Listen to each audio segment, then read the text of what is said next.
During its 6-year run on St. Mark's Place, Temple Restaurant was profiled over 50 times by various publications, including the New York Times, Korea Times, New York Magazine, and Time Out New York.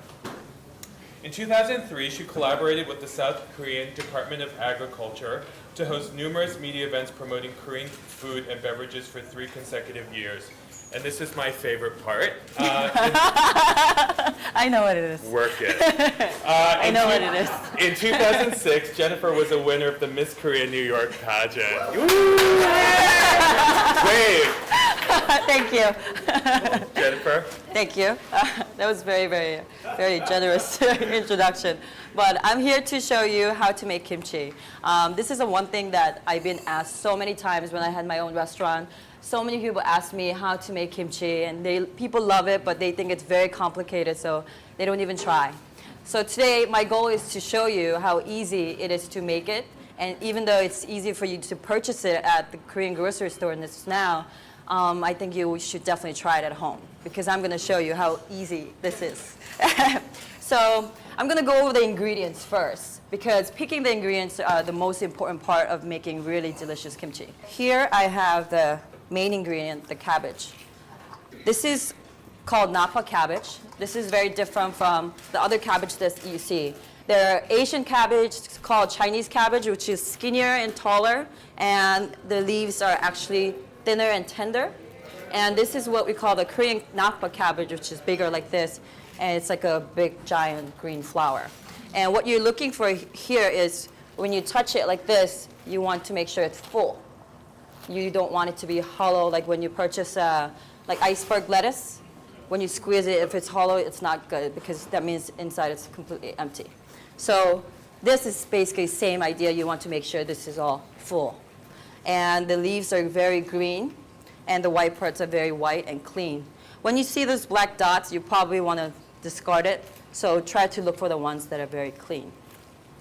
So, and the next ingredient is the peppers. You're probably not going to purchase it like this. You're probably going to purchase it all ground, finely ground, which you can purchase at Korean grocery store. It's very, I strongly recommend that you purchase it, pre-ground from Korean store. Some people go to, Chinese market, different Asian markets and purchase it. They're very, very different. When you go to Korean grocery store, they actually make the ground pepper that is made for the kimchi. I'm sure you've seen this many times, but when you purchase ginger, you want to make sure these are not wrinkly. All very smooth, flat, fat, chubby. And here I have garlic. This is very, very important because this is going to add a lot of flavor to my kimchi. And usually some people add sugar, but I prefer to use fruit because it's a natural form of sugar. And sometimes people use apple, sometimes people use pear, but I prefer pear sometimes because it adds a really refreshing taste to it as they get fermented. And here I have the fish sauce, not so friendly ingredient, but this actually helps the kimchi ferment very well and actually helps ferment faster. And of course, this actually adds a lot of nutrients to my kimchi. Here I have 2 different kind of scallions. These are the onion family, but this is what you see probably the most. This is irregular scallions. And here I have, this is a leek family. This is a wild leek. They're smaller, but they have the same texture as the leek. But this is what we use for the kimchi. And here I have salt. You want to make sure you use a sea salt, the coarse one, coarse kind. You don't want to use a fine, that processed salt. I'm going to basically quarter my cabbage and salt it generously in each layer. It'll be pinch per layer, basically. It's labor intensive, but it's not that hard.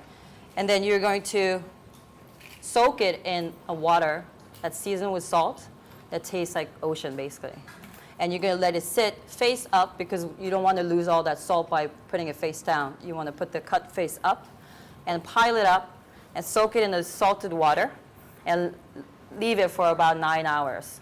You usually do it overnight, basically. So if you were to do it the night before, you could go to bed and wake up in the morning and you're ready to go. Now you wake up in the morning and you find your you find your cabbage.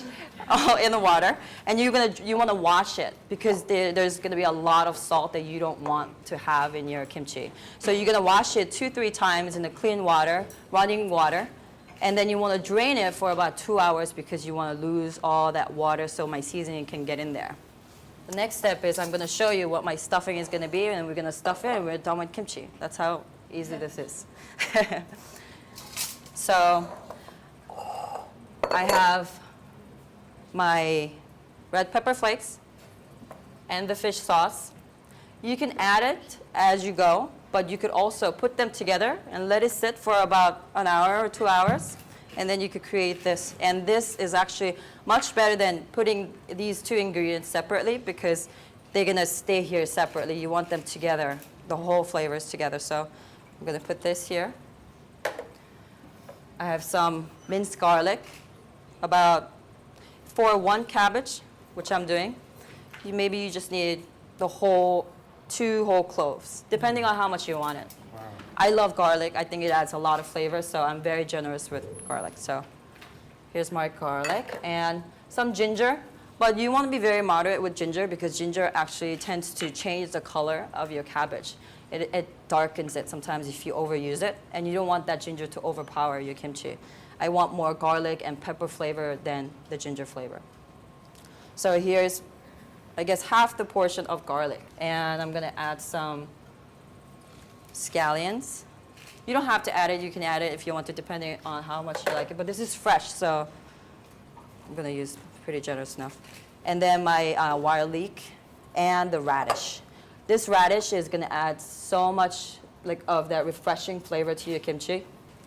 So I'm going to mix these all together using my hands.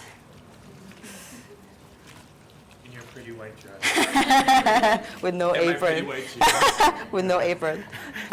I'm going to basically put these seasoning in each layer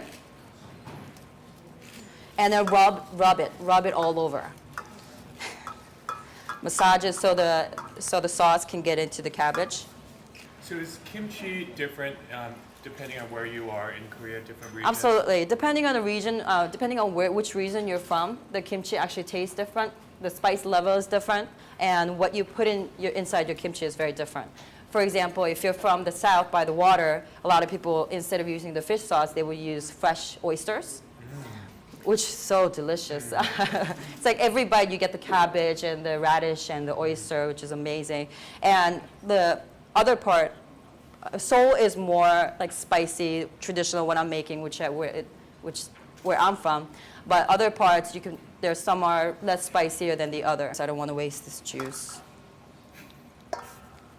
Korean. So when you're done with this, you want to make sure you get all the ingredients in. You want to fold it. And you want to use the last layer, which is longer than the other. And I'm going to wrap my cabbage with that. So my stuffing stays inside. And we usually make this in batches. To talk about the history a little bit, basically the Korean people were agricultural people. So the way we survived was just basically with grains and vegetables. And during wintertime when it's really cold and you can't get fresh vegetables, so they had to come up with a way to survive during wintertime. So they came up with the pickling idea, and this is where the kimchi comes from. And back in 16th century, there were only 44 different kinds of kimchi. Now there are about 200 kinds of kimchi. So kimchi doesn't mean it's cabbage kimchi. Kimchi just means a pickling process. You want to pile it face up so you don't lose any of the stuffing. And depending on how fresh you like it, I usually prefer very, very fresh kimchi. So I would probably enjoy this later tonight or tomorrow, probably tomorrow.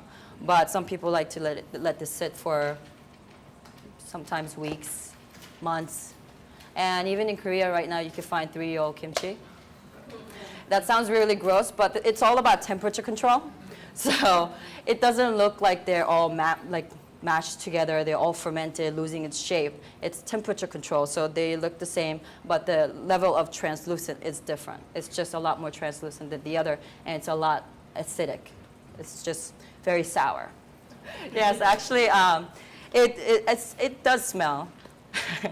Honestly, I'm not gonna lie to you. Yeah, I mean, it smells home to me, but it stinks for some people. So you could double bag it and keep it in the refrigerator, but some people really don't like the smell still.